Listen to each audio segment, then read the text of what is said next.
Hey YouTube, jgreen302. Been thinking again. It's what I do a lot of.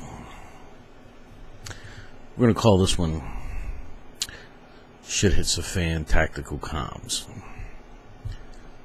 Let me tell you where my thoughts have been, and I'll give you my ideas. Take it or leave it, don't care. But here's my thinking. What has been missed in most of the YouTube discussions about comms?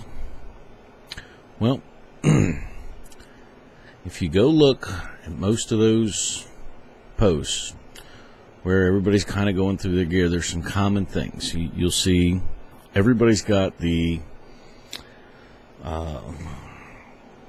GSRM radios, the handheld 15-mile line-of-sight handheld radios. Seems like everybody packs that in their gear. There's another group that seems to swear that ham radios are the way to go, because in the shit hits the fan, ham radios are going to be your ticket. They're going to be your communication. Okay. What else? CB radios, police scanners. I think that's the main group. So let's define our problem. With me, I always think of shit hits the fan as the electric services are gone. Because if it's reached a point where electric cannot run, the shit has hit the fan. So I always use that as my qualifier. Anything less, if I have electric, 9 times out of 10, I have internet, in which case all of these discussions pretty much go out the door, because I can go bake some dinner, I can go in and take a shower, take a shit, watch TV, and still get on the internet. So has the shit really hit the fan? No. So once electric goes, there we go. So, excuse me. Let's talk about those comms. Let's start with the highly popular. Everybody's got these two-way radios.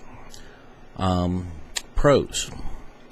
Those two-way radios are absolutely important, and I'm with everybody else. I'm on board with that. I've got a base station and 4 portable handheld radios that I keep in my gear. My thinking on this. If there's a group of people here and we're in that condition and 2 or 3 need to go and get water, scout, go talk to the neighbors, go hunt for food, go hunt for firewood, whatever. They are departing the house. We want one radio with the house to be notified if there is a threat or trouble there that we need to return. And then amongst the group, you don't walk 3 side by side, you spread out. I like a guy with a rifle at least 30 or 40 feet behind me, with a headshot targeted on anybody I'm talking to under those conditions. I want us spread, and I want to be able to communicate, and if we get separated. So in all these cases, comms like that are great. What are the cons? Well, here's a couple of problems. One, what has everybody got? The same radios. Now, there's only 40 basic channels, so you're probably going to hear a lot of everybody else's, and they're going to hear a lot of yours. Now, you can privatize the channels and do some other interesting things, and the other problem is they are basically line of sight. So you can get on your radio, and you need to find out what's going on, because the electric's out, the internet's out, so you're not getting CNN, you're not getting MSNBC, you're not getting Fox News. You really don't know what the hell's going on, so you're going to get on the radio and talk to a guy that's a mile away that 9 times out of 10 is more in the dark, less prepared, and more clueless than you, and you're going to find out from him what's going on? I don't think so. A voice in the dark does not constitute a quality source of intel or information of any kind. Okay. Those GSMR radios work on batteries. And as long as you have batteries or the ability to recharge batteries, you're in business.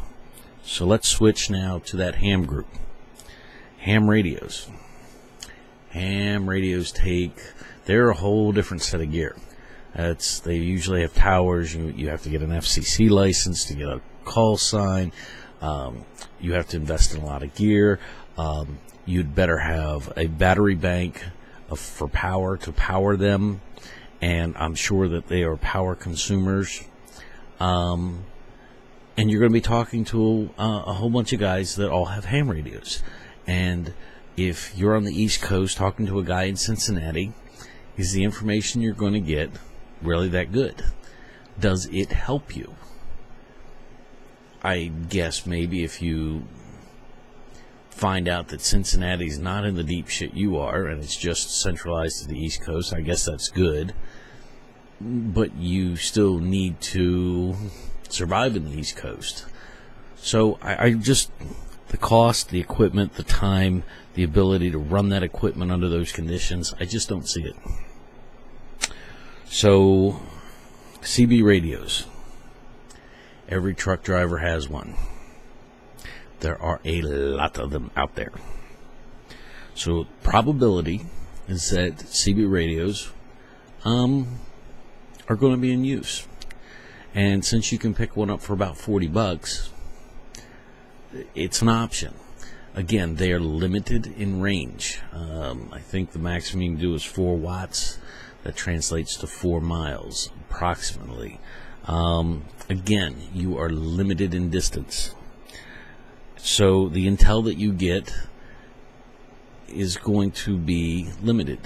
And I don't know how many truck drivers are going to be out driving around in their trucks under shit hits the fan conditions, Reginald Denny. So I said, well, I don't like that. So here's where I focus my attention. I live within 15 miles of an Air Force base. I live within 10 miles of a nuclear power plant. I live within 25 miles of a refinery.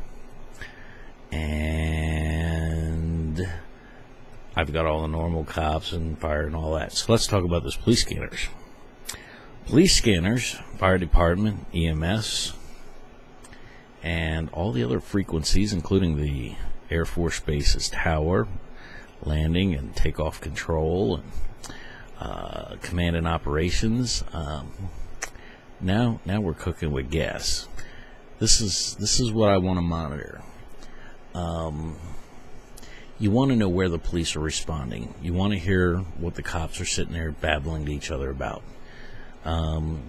The cops may or may not have good radio discipline. They may let things slip. They may not even think about the fact that somebody might be listening on a scanner.